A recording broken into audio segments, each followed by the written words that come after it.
now, like a lot of people keep coming back to, you two with the video from training camp a couple years ago. And I've heard Dibs say it over and over and over again. Guess what? I stand by that video because what I saw that day, to me, was real. I saw a guy out there slinging, making passes, looking confident. I saw a guy rhythmically throwing the ball down the field. Now, clearly, I wasn't alone because the head coach, who everybody tells me really knows what he's talking about when it comes to football, he's the one who selected him.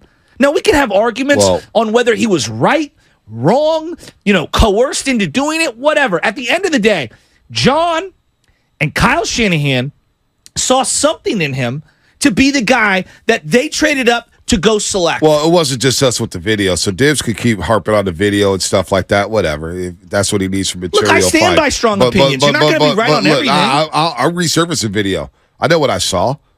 The voice of the 49ers on that Monday went on his show and said it was the greatest throwing practice he'd ever seen. He lit it up. Everybody was buzzing. The players were buzzing. But unfortunately, Trey Lance is not going to get that chance. He's not going to get that chance to play with the first-string offensive line.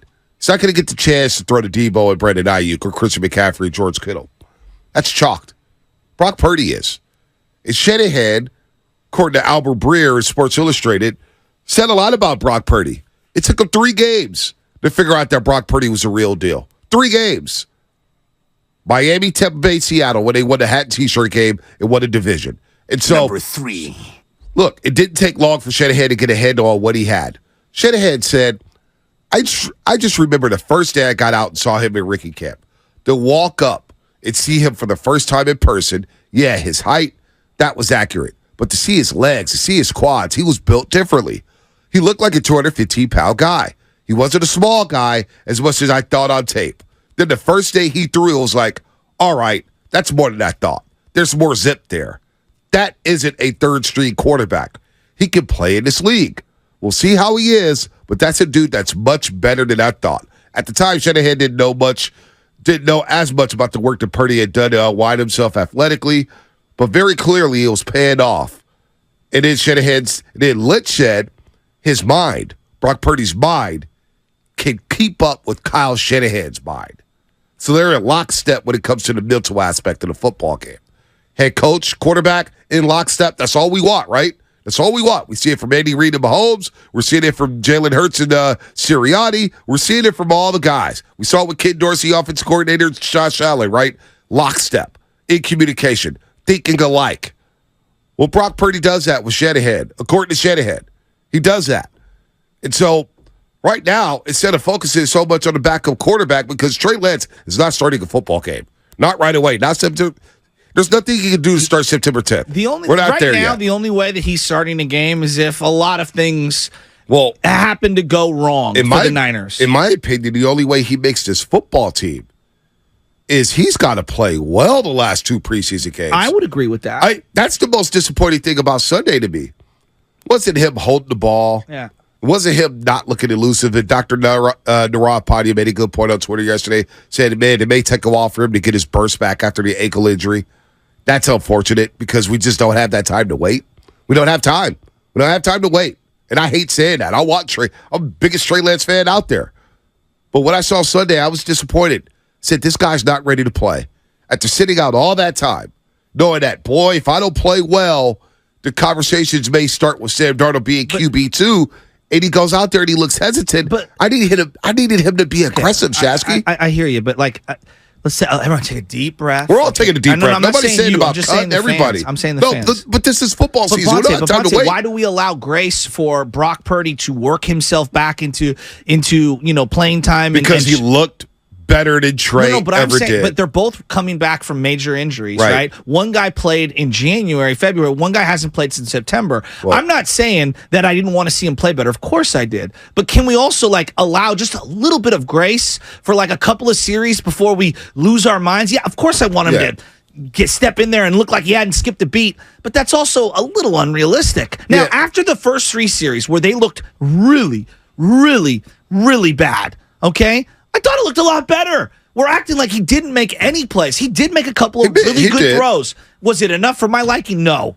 No, not at all. Not at all. But he looked to me like, I watched it back again. He looked like to me a guy who hadn't played in a long time, who hadn't been in a real pocket, getting faced by real pressure where you could really get hit in a long time. And then once he finally got acclimated a little, I think Shanahan made it a little easier for him to digest at the line of scrimmage. Once those things started to hit, I started to see some things. There's some good things. I don't think he's a complete lost cause, but at the same time, I don't know if he's good enough to warrant a spot on this team yet. See, I don't know. And that's the thing. He has to outperform Sam Darnold because Brendan Allen, for whatever reason, and you know how I feel about Brendan Allen. I don't think he's a starter in this league.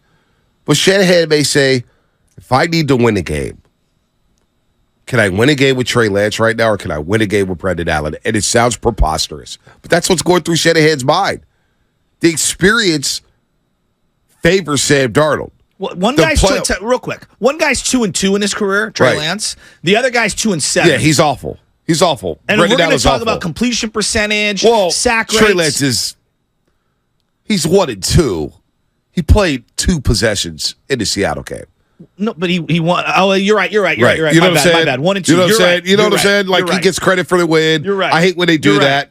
But that's the truth. Shanahan. It's not me. It's not you. It's what Shanahan's thinking. Shanahan is starting to tell us. But here's where I don't Shanahan understand. is starting to tell us that I believe Brendan Allen can get us in the right play, can run my system for 1 or 2 games, and get us through if somebody gets hurt. It's interesting you say that because I haven't really heard Shanahan in 2 years really hype up Trey Lance. To me, I've never really heard him at a podium hype him up. Yesterday, whether you want to say that he was selling him to another team, I'll listen to that. Like, as in him trying to hype him up. I don't think you can hype up somebody in trade value. Like, their film is their film. So I think it's whatever. But yesterday, he was like, I'm really encouraged by this Trey Lance, outing yesterday. And I was kind of like, really? So, I don't know. Maybe he's just saying things to say things. Well, hold on. But I was surprised he said that. So last segment was sponsored by Golden State Lumber, serving the Bay Area for 3 generations. When you succeed, we succeed. Visit Golden State Lumber. You are listening to 95.7 The Game, KGMG FM and HD1 San Francisco, always live on the free Odyssey app. We'll get to your calls in just a second as the lines are lighting up. 888-957-9570. Brian Baldinger coming up at 7:30. We're giving out some LL Cool J tickets at 7:25. So you'll be right here listening to us. Shanahan was asked if Trey Lance's hesitation was because he hadn't been in the game so long.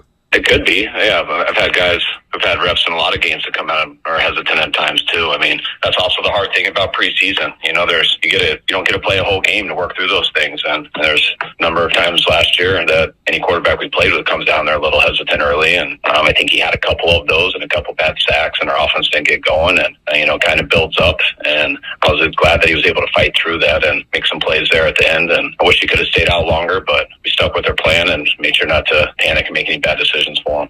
All right, here's Shanahan on the good and the bad from Trey Lance. I thought he played a lot better as it ended. He came out, first play was tough. The corner just keyed his 3-step drop and sat on it and did the right thing. He reset to go to the tight end over the ball, but we had a bust. One of our eligibles busted on the play and put 2 guys in the same spot, so he had to protect the ball and take a sack there. Another sack on the 3rd and 8 wasn't his fault. We kind of had a jailbreak on it, but the 2 ones after that, I thought he could have gotten rid of it a little before the sack. And a couple things, he just hesitated on a hair early in the game. But as it went, I think he made a huge 3rd down on the 3rd and 8. I think it was to Conley. Made a very decisive 1 and 2 minute that got us down there to Troy, and ended up doing some good things. I wish we would have converted that short yardage and kept him out there a little bit longer. But that's some of the frustrating things about preseason. So Shanahan on Trey Lance on the conference call yesterday. On the 4th and 1, what's interesting is, and I don't know, if he's supposed to give every time. I don't know. I don't pretend to know those things. Instead of pulling that on that Jordan Mason, I kind of wanted to see him keep that one. Yeah. If we were going to, I think I'm as critical on that play as I am anything else. You know what, though? I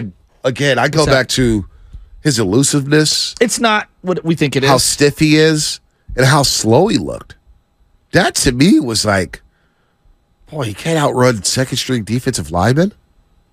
Is his ankle all right? Does he have the burst back? What is going on with that? Well, I don't think he's looking to run, though. Yeah, I know he's not looking to run, but just getting away from defenders to buy yourself more time. So what play are you talking about? Because I watched it back, and the first down sack on that one, the guy collapsed into his pocket. But no, he rolled out to the left after not anticipating the the first out play of the throw. game? No, I'm not talking about the first play of the game. I'm talking about the fourth possession.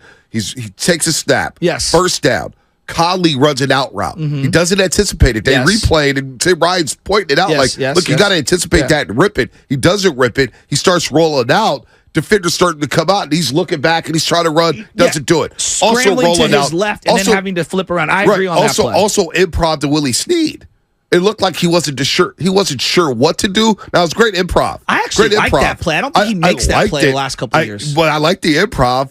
But at the same time, I'm like, I don't know if he was going to outrun that defender. Because there was some green grass in front of him. But there was also a wide receiver with two corners on the right-hand side because I watched that back, and I'm saying to myself, even if he's running for that, I actually like him making it. Because I like him making a play, not taking a hit. That's kind of like a Purdy play, like one of the off-schedule script things. I don't think he's made enough of those for my liking. Even then, he looked a little slow. Even then, he looked a little stiff. Okay. You know, I just didn't see that same burst, that electricity that I saw that first season with Trey Lance. And maybe it's just because it's the first preseason game. Maybe because it's that. I'll give him the benefit of the doubt there. But all I was thinking about was like, boy, he knows. Trey Lance has heard all the noise all summer long. OTAs. Why the hell are they bringing in Brendan Allen? If I'm Trey Lance, I'm thinking, why you got Brendan Allen on this roster?